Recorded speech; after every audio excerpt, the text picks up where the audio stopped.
And I'm Akira. And you're watching Dante's Boxing Nation. That was good. Dante's Boxing Nation, what's going on, guys?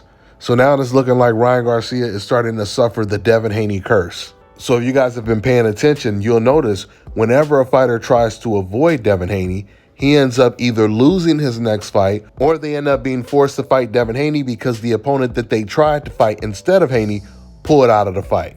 Years back when Devin Haney was Lomachenko's mandatory and Devin Haney was constantly calling out Lomachenko, he turned down that fight. Matter of fact, he vacated his belt to avoid Devin Haney. He ends up fighting against Teofimo Lopez, loses to him. Then Teofimo Lopez is offered to fight Devin Haney. He turns down the fight, fights George Kambosos instead, and loses to him. Now Ryan Garcia is in the same situation where he was offered a Devin Haney fight. He turned down the Devin Haney fight. He tried to get the Rolly Romero fight instead, but he decided to fight Isaac Pitbull Cruz. Now, Dazn was already frustrated with Ryan Garcia when he turned down the Devin Haney fight in the first place, because that was the fight that they all wanted Ryan Garcia to take. Oscar De La Hoya and Eddie Hearn were all expecting Ryan to take the Devin Haney fight. Now that Ryan no longer has the Rolly Romero fight, and he can't fight Isaac Pitbull Cruz, obviously, the only two available opponents for Ryan Garcia right now is Devin Haney and Regis Prograis.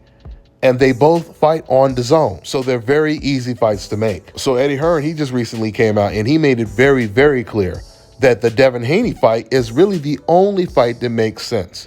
So as I understand it, Rolly's fighting Isaac Cruz, and then we'll see what happens. Hopefully now, and this would be the natural thing to do, Ryan just turns around and go, okay, I'm back to Devin.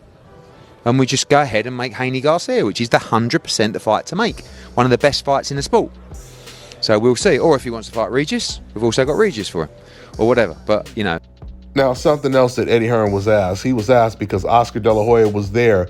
And he said, do you want to talk to Oscar De La Hoya? Or are you going to talk to Oscar about trying to make the Haney versus Ryan Garcia fight?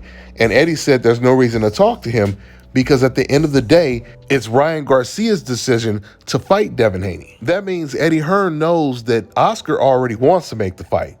It's Ryan that really doesn't want the fight.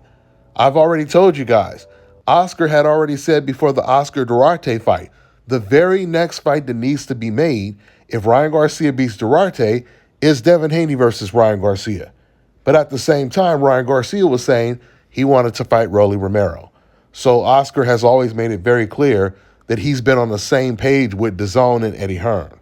Make the Devin Haney versus Ryan Garcia fight, which once again puts tremendous pressure on Ryan Garcia to fight Haney next. And if Ryan is not going to fight Haney next, I think Ryan Garcia versus Regis Prograis is another great fight. It would be really interesting to see how Ryan Garcia would deal with Regis Prograis' pressure, but it will also be interesting to see how Regis Prograis deals with Ryan Garcia's power.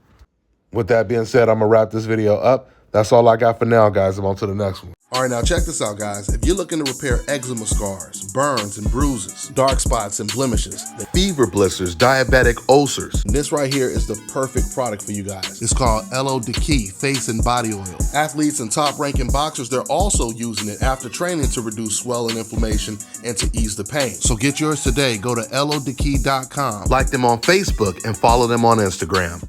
Let me tell you guys about Issa Israel Law Firm. It is a full-service legal practice based in Denver, Colorado, an emerging hub for combat sports and high-altitude training. If you're a fighter inside or outside of the ring and you need a law firm you can trust to fight for you, visit thefighterfirm.com or email help@iilawfirm.com. Legal representation is usually limited to plaintiffs or defendants in Colorado, but iFirm can help anyone in the world with trademarking their business name, logos, and U.S. immigration issues. This brother has been my attorney for a while and helped guide me through all kinds of business and civil issues, so make sure you guys go to thefighterfirm.com.